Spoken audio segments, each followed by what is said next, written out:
Egaa godinaalee hunda ilaalleetidha kan nuti jirru. Egaa amma ta'e ijoolleen kun amma teooriidhaan barumsa isaatiidha kan kennaafii jirtu jechuudha.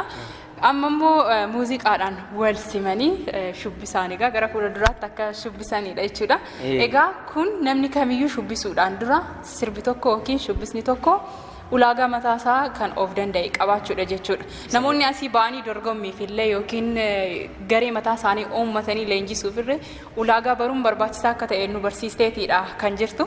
Hordoftoonni keenyas mana keessan teessanii nufaana leenjaa akka turtan abdii qabna. Amma gara qophii keenya egaa shubbisaati kennaatiin turte barumsa kennaa turte xumurreetu jirra. Amma immoo mee yaada ijoolleen garee waan ofii nuuf dhiyeessan waliin hordofnaa nu waliin tura.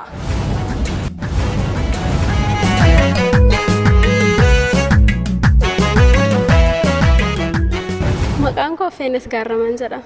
Iddoo kanatti tireeningii shubbisa aadaalee adda addaa fudhachuu dhufe yeroo duraatiif uumaa shubbisan danda'u ture. Luka bitaadhaan rukutadha. Baay'ee rukuta garuu mirgaan rukutuu hin danda'u.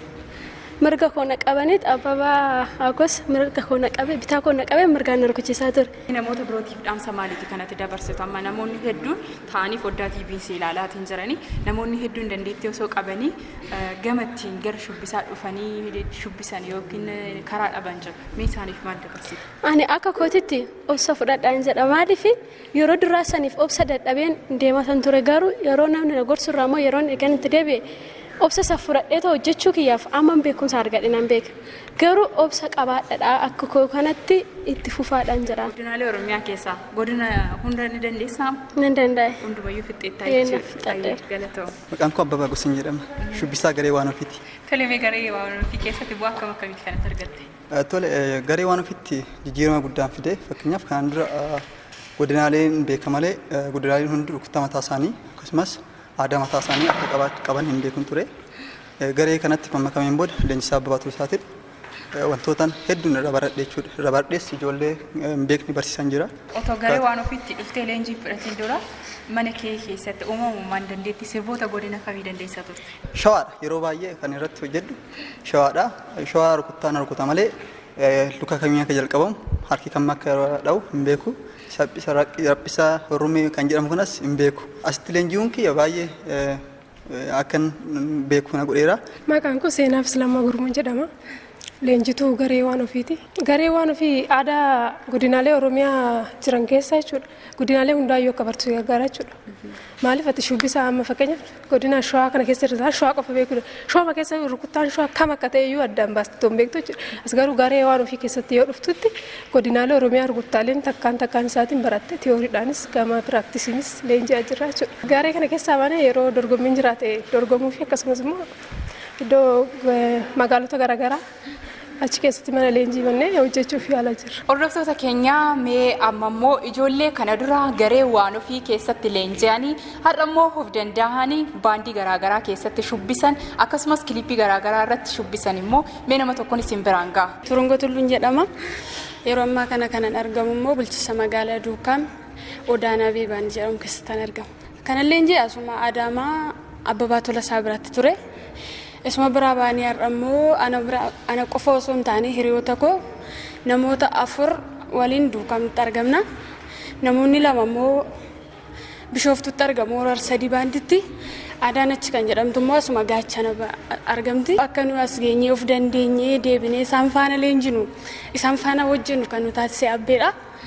Carraa kanaanis immoo warroota carraa akkanaa dandeettii osoo qabanuu carraa kana argachuu hin dandeenyeef asumaan Abbabaa Tolasaa ammas leenjisaa akka jiruu fi dhufanii carraa kanatti akka fayyadaman ergaa koo dabarsuun barbaada. Abbabaan daarektorummaa irratti illee dandeettii addaa qaba.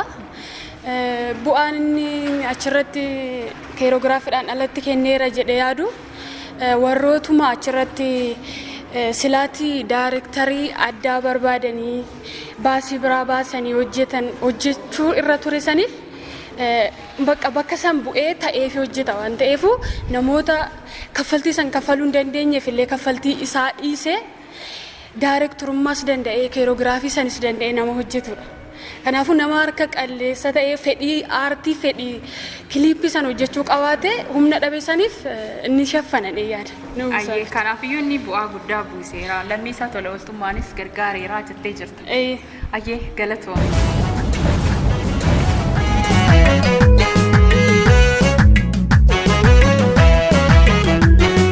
Hordoftoota keenya qophii keenya gara xumuraatti finneetiin jirra. Har'a shubbisa godinaalee garaagaraa garee waan ofii wajjiniin agamur ta'e isin biraan geenyeeti jirra. Isinis immoo mana keessanitti nu hordofaa akka turtan nu waliinis leenjii akka turtan abdii qabna. Yeroo keessan laattanii waan nu faana turtaniif guddaa galatoomaa jenna. Yeroo biroo immoo namoota aartii Oromoo irratti dandeettii garaagaraa qaban akkasumas kalaqa garaagaraa kalaqan qabannee isiniif dhiyaanna. Har'aaf immoo garee waan ofii guddisnee isaan galateeffanna. Agammaatti kan hordofaa turtan ETV afaanotaa sagantaa afaan Oromoo dhaabbanni piroomooshinii miidiyaa Abdii Luuccee isiniif qopheessee isin biraan gahaa turedha. Qophicha kan isiniif qopheessee isin faana ture ani Mooneet Beeksisaati. Ogeessi kaameeraa keenya Gurmeessaa Eeroo fi akkasumas Loo Guddataa wajjin ta'uudhaan kan isin faana turre. Guddaa galatoomaa isiniin jenna. Torban gaarii isiniif haa ta'u. Torban qophii biraatiin walitti deebina. Warreen Oromiyaan Taalentii Shoo dorgomuu galmaa'uu barbaadan immoo 800 irratti maqaa keessan barreessuun dura OT jettanii maqaa keessanii fi bakka argama keessanii barreessitanii galmaa'uu dandeessu. Torban gaarii isiniif haa ta'u. Abbabaadhaanis guddaa galatoomi jennaan garee waan ofiis guddaa galateeffannaa galatoomaa isinis.